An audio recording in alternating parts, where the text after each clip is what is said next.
Naging emosyonal ang bunker ng isang peryahan dito sa Kalibo, Aklan matapos mahuli ng mga kapulisan dahil sa pag-engage sa illegal na droga.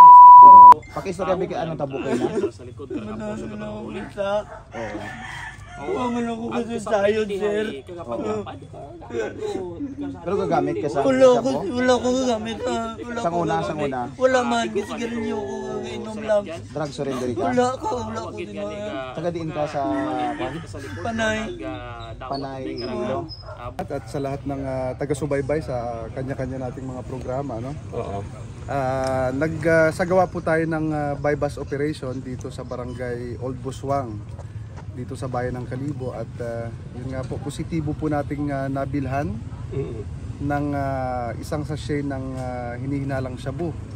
And sa ngayon po, we are waiting for sa arrival po ng representative natin from DOJ para maka-start na po tayo ng inventory at saka yung ano. Todo pa malibad, sir, do suspect, iyak pa.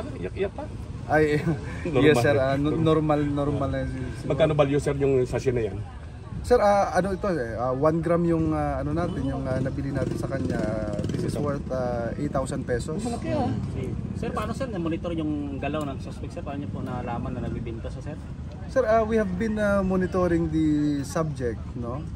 Medyo katagalan na rin, ano? At syempre, yung ating intensified intelligence operations led us ngayon sa operation na to. Pabata, sir. Bata Street pa to. value individual, sir?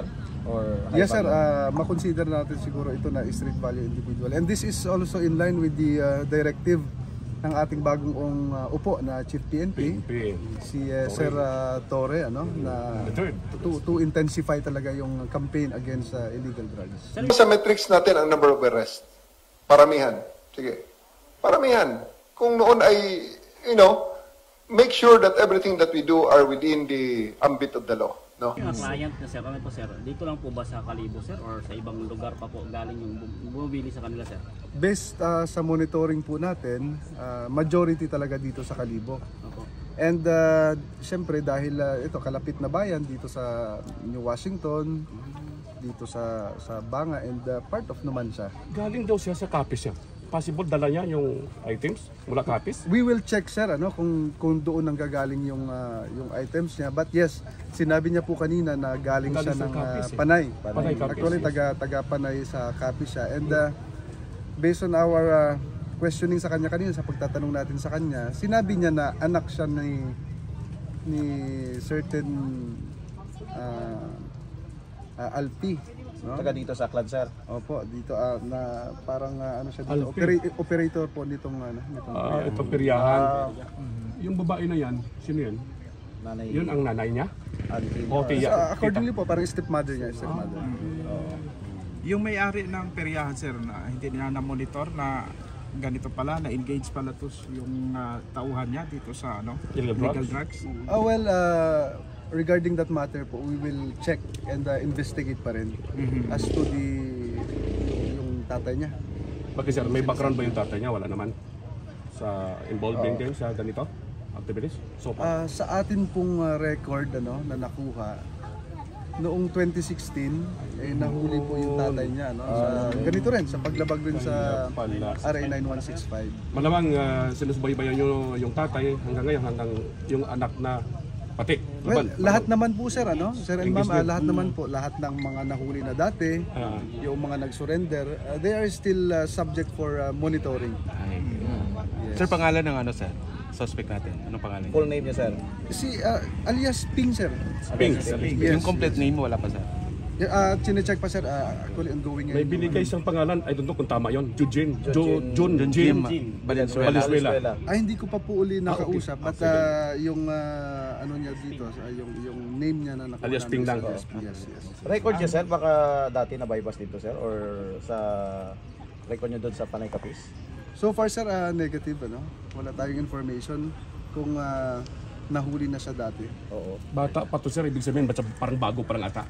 Yes, sir, 23 years old. Ito pong subject na. Parang pabata, sir.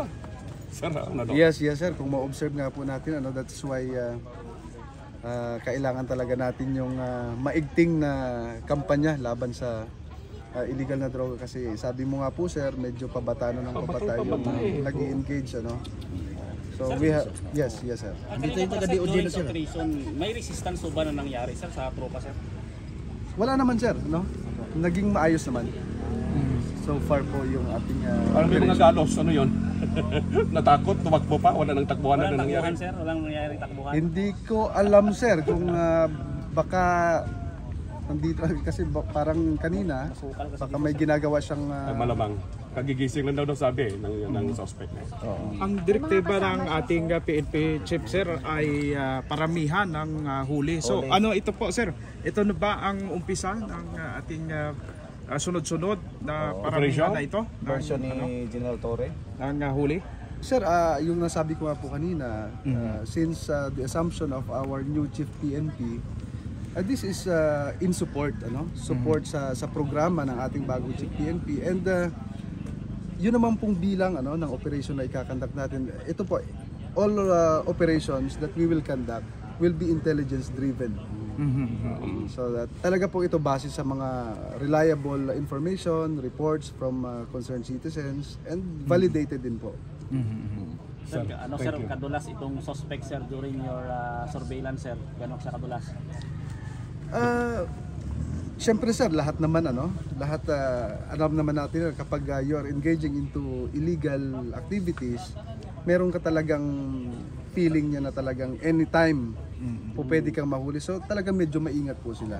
But since ang ating pong mga operatiba, ang ating pong mga kapulisan ay talagang they exerted diligent effort. Police Sa Major mga Manahan. kanton na patuloy pa rin ng engage sa illegal drugs. Sir, sa mga kababayan po natin, hindi lang dito sa Kalibo, pati na sa buong probinsya ng Aklan, muli po, humingi kami ng tulong sa inyo at kooperasyon para tulungan kami na sugpuin natin yung illegal na droga dito sa ating probinsya.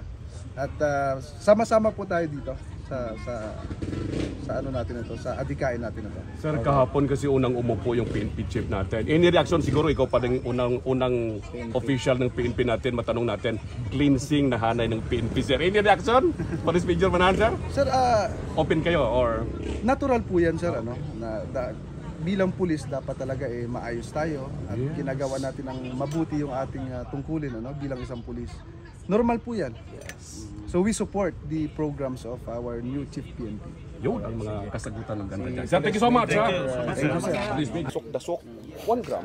According kay Police Major Manahan, kaya 1 gram, value 1,000. Value. Money natin 8,000 pesos. Ano to sir, kaliwaan to kanina nangyari? Yes, sir. Bigay na Yung transaction sir, base sa usapan natin doon sa ating dito sa subject natin at itong police posture buyer po natin is dito po yung area of transaction. Okay. Yes, sir. So sa mga ganitong transaction sir, may mga palipat-lipat ba ng lugar? O ilang beses baka nag-change location ba sir? O dito? Yes sir, nangyayari po yan. Nangyayari yan sapagkat syempre yung ang mga taong ito nakikiramdam din sila sa paligid nila. Siyempre, kapag ganun ang naramdaman nila, pwede silang mag-declare na pwedeng ilipat ng pag alam nila, oy, baka area. medyo makon dito medyo... Yes sir, kasi matatalino na rin sila but definitely, Mas matalino po tayo. mas matalino po ang pulis. kaysa Yes, sa kanila. tama yan. At naisahan din yung matching gaya nila. Parang Tama ganun, sir. po. Okay po. So, ibig sabihin, ito ngayon, mabawas-bawasan na yung mga gaya nila. Yes sir, we hope na Ubusin maging... natin sa gaya. Pwede ba yan? Sir, we will continue to conduct intensified intelligence operations to identify yung mga tao talaga na nag-engage pa hanggang sa ngayon. At yun nga po, isang babala sa mga gumagamit pa, nagbebenta, at yung nag-engage pa sa illegal na droga na iwasan na ninyo ito kung ayaw ninyong magaya Yes. sa katulad ng subject natin. because we will really go after you. Ay kaipig sandara it pugon daya karang agmalo panay. Pero matapok ang suba daya karang magubig. Junjin. Wala na ko sila, sir. Mark Money, ginatawag ko by Bas Money. Mark Money nga da. Dimutaw mo na. Nagdalahuan yung kamoy kusong bagon. Pagkunan yung kamo. Sudaan na mababoy ito. Bugas nga Otso tiligang. merang ibakal mo sa sudaan. Hindi na ya. Wala na ya. Wala kita ako sa ilos kamatian natin do. Wala siyempre. Ilala na dimutang ako. Di ada parapan gabi sa atong pulis nga wala siya. Wah, taga DOJ na to. Butang nyo. Kaging baton mo. Kamat yung baton mo abi. Ay, napusas ako. Di sulat. Nagpusas ka, nagbaton ka pagwarta? Grabe ka ah. Di kay kung matuod nga hindi mo na ay. Limpyo man mo konsensya, Gino. Ano mo sa pinanghawid man ng imo nga pagkapon ng matuod. Ay, So, nakatrabahan no, hindi sa tamang karon sa may Old Buswang, sa isang kapag sa Meron din kasapan na Provincial Drug Enforcement Unit para sa pag-arasto ko rin ka nga persona sa patigay ni body search tanang naka-recover dahil karang by bust money no nakarang by bust money ako na doon nanangit ang biaton 3, 4, 5, sige kay 8 radyo man diyan. Radyo man diyan. 8,000 no recover patong karang mga kapulisan. Ani sa ana parang nga posisyon nga ginapatihan tayo sa Mark Money kung makita ang daya karang sangka sa shade ginapatihan karang illegal na droga. Pamatihan natin na karang pagpahayag ra ng alegasyon. Baton mo ay pandon. Nakapusa sabi ko. Nagatinangis na gyapon ni mo. Nagatinangis ko. Daw may away-away ka mo ni tita mo na, auntie mo, asawa ni papa mo. Nga nag-away-away ka, isog ka sa iyaw. Nga ginadaog-daog mo sa kay babae. Wala na ko away karon. Siling, halin ka sa kapis kahapon, abot mo may bit-bit ka na sinao. Wala na ko gabit-bit sina. Ay, gisulod mo sa bulsa mo. Wala gani.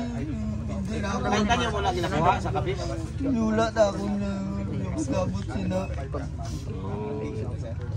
Siling man sang imo tiya. Sino nga nangan tita taya mo na sa tatay mo?